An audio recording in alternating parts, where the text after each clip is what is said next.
Chinois,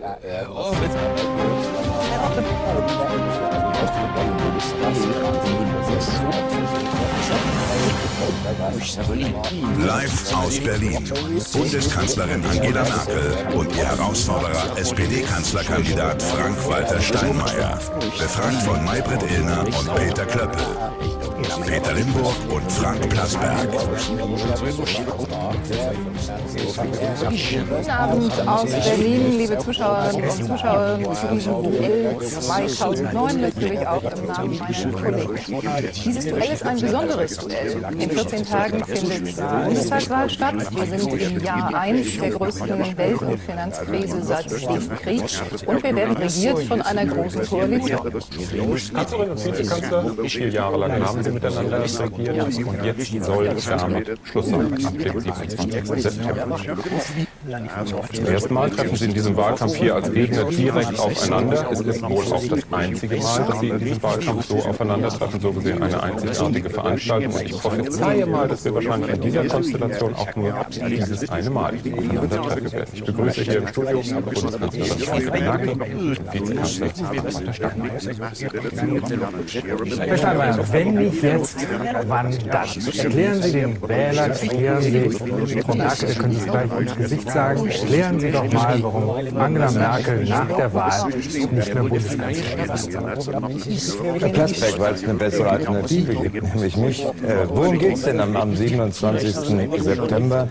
Am 27. September ist Bundestagswahl und da geht es um die Richtung von Politik. Und Frau Merkel ist ja heute nicht hier als die Kanzlerin der Großen Koalition, sondern als Kandidatin für Schwarz-Gelb. Und da gibt es Unterschiede und die Unterschiede müssen wir heute Abend deutlich machen. Bevor ich zu den Unterschieden komme, aber vielleicht einen Blick auf die Große Koalition, auf die letzten 4 Jahre zurück. Da haben wir, Frau Merkel und ich, denke ich, ordentlich miteinander zusammengearbeitet. Wir haben vieles erreicht. Manches, insbesondere seit dem September, in den Maßnahmen gegen die Krise, vielleicht nur deshalb, weil es die Große Koalition gab. Aber wir haben nicht alles erreicht. Auch wir sind unter unseren Möglichkeiten geblieben, in vielen Bereichen deshalb, weil die CDU das eine oder andere nicht mitgetragen hat. Bei den Mindestlöhnen zum Beispiel, aber auch bei der Begrenzung der Managergehälter. Das hätte den Menschen geholfen. Haben wir gerade erlebt, was Sie unter Mobilisierung der SPD-Wählerschaft verstehen? Jedenfalls geht es darum, Herr Plasberg, so habe ich Ihre Einladung hierher verstanden, dass man Unterschiede auch deutlich macht. Darum geht es. Und ich sage Ihnen ganz offen, ich stelle mir das so vor, dass Demokratie davon lebt und nur lebt, wenn sozialer Ausgleich gewährleistet ist. Dafür will ich sorgen, mit einer Regierung, die von der SPD geführt wird, nach dem 27. September. Ich bin dafür und will dafür sorgen, dass Verantwortung und Vernunft in die Wirtschaft zurückkehrt. Ich will für Arbeit von morgen sorgen und dafür, dass kein Rückweg in die Atomkraft stattfindet. Dafür stehe ich und dafür werbe ich um Unterstützung. Ja. Sie sollen ja eigentlich nicht schlecht über den Stellvertreter sprechen, Frau Merkel. Mit einer Ausnahme, wenn der Mann tatsächlich am Stuhl der Chefin sägt, was ja hier klar der Fall ist. Also, Sie können ohne Rücksicht sprechen zu uns, zu Herrn Steinmeier und ihm sagen, warum er der schlechtere Bundeskanzler ist. Also erst einmal finde ich, sollte gesagt werden, dass diese Große Koalition in der Tat gut gearbeitet hat unter meiner Führung. Ich will noch mal erinnern, als ich 2005 Bundeskanzlerin wurde, da hatte Deutschland über 5 Millionen Arbeitslose, im Winter 2005, 2006.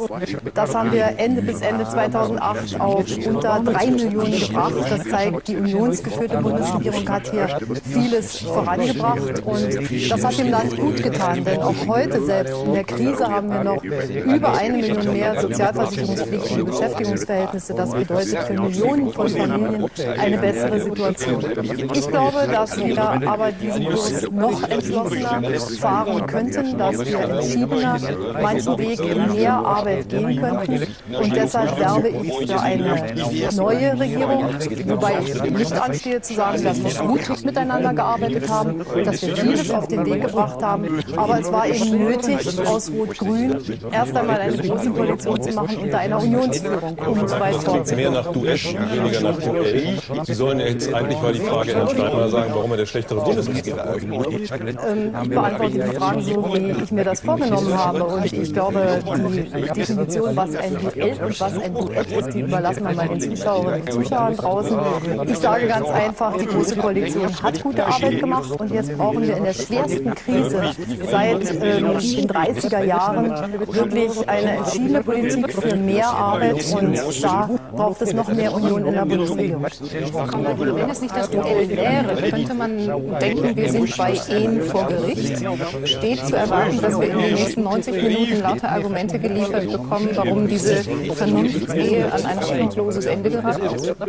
Also wir versuchen, Ihre Fragen zu beantworten, ich jedenfalls. Und dann würde ich sagen, lassen Sie uns doch erstmal in die Medias Res gehen, ehe wir nun schon darüber richten, ob es ein Duell oder sonst was war. Die Vergangenheit war gut und da werden Sie mich auch nicht davon abbringen, dass wir vieles auf den Weg gebracht haben. Das zeigen doch auch die Zahlen. Aber ich sage nochmal, auch für eine Demokratie ist es gut, glaube ich, wenn große Koalitionen nicht die Normalität sind. Ich werbe im Übrigen heute nicht für eine Koalition im Vordergrund, sondern ich werbe vor die Union für CDU und CSU, die gerne stärker in einer nächsten Regierung sein wird. Das hatten wir schon festgehalten und natürlich zielte diese Frage darauf ab, nochmal zu erfahren, was wir eigentlich tun, wenn der Zuschauer nach diesen 90 Minuten sagt, im Grunde passen die Klasse zusammen, die sollen mal weitermachen. Werde ich nicht in der 89. Minute nochmal die Frage stellen oder in der 86. bevor wir unser Schlussstatement geben, dann kann ich sie vielleicht noch besser beantworten. Im Augenblick würde ich sagen, lassen Sie uns doch über die Inhalte sprechen. Ganz kurze Frage, Herr Steinmeier. Sie haben 4 Jahre jetzt mit Angela Merkel am Kabinettstisch. Duzen Sie sich eigentlich inzwischen? Das halte ich jetzt auch nicht für notwendig. Sie sind auch ganz froh, dass Sachlich und ordentlich zusammenarbeiten sind. zu duzen. Aber ein Wort lassen Sie mir doch vielleicht noch zu den Ausführungen von Frau Merkel sagen. Frau Merkel hat zu Recht darauf hingewiesen, dass die Arbeitslosigkeit heruntergegangen ist. Darüber ist niemand mehr froh als ich. Aber ich glaube, niemand wird bestreiten, auch niemand der gegenwärtigen Regierung, der Großen Koalition für Frau Merkel, niemand wird bestreiten, dass das Früchte sind, die nicht einfach vom Himmel gefallen sind. Und bei Ihren Bemerkungen zu Rot-Grün sage ich nur, unter Rot-Grün sind Maßnahmen eingeleitet worden, manchmal auch schmerzhafte Entscheidungen getroffen worden, die es überhaupt erst möglich gemacht haben, dass wir zur Reduzierung von Arbeitslosigkeit kommen. Mich freut, dass wir 1,6 Millionen mehr Erwerbsbeschäftigte haben. Mich freut, dass wir die Arbeitslosenzahl von 5 Millionen auf 3 Millionen heruntergekriegt haben. Aber wir wollen doch daran erinnern, das waren Entscheidungen aus rot-grüner Zeit, die das möglich gemacht haben. Womit ich dann auch zu meiner Frage käme, die ich eigentlich stellen wollte. Ich habe gar nicht damit gerechnet, dass Sie so lange darauf antworten, bis Sie fragen, ob Sie duzen. Aber Sie siezen sich noch miteinander, sind wahrscheinlich auch froh, dass Sie das tun. Aber ganz ehrlich, große Koalitionen waren immer auch Zeiten, die in großen Krisenzeiten gegründet worden sind. Im Moment haben wir die größte Krise, Sie haben es eben gerade schon angesprochen, die wir uns vorstellen können, wirtschaftlich gesehen. Warum setzen wir nicht einfach diese großen Koalitionen entsprechend auf? Ich glaube, das ist ein Missverständnis gegenüber Wahlen und den Wahlakt. Wenn Sie sagen, große Koalitionen werden gegründet. Große Koalitionen werden nicht gegründet. Sie sind in der Regel nicht mal beabsichtigt. So sind das Ergebnis eines Wählervotums. So war das auch hier.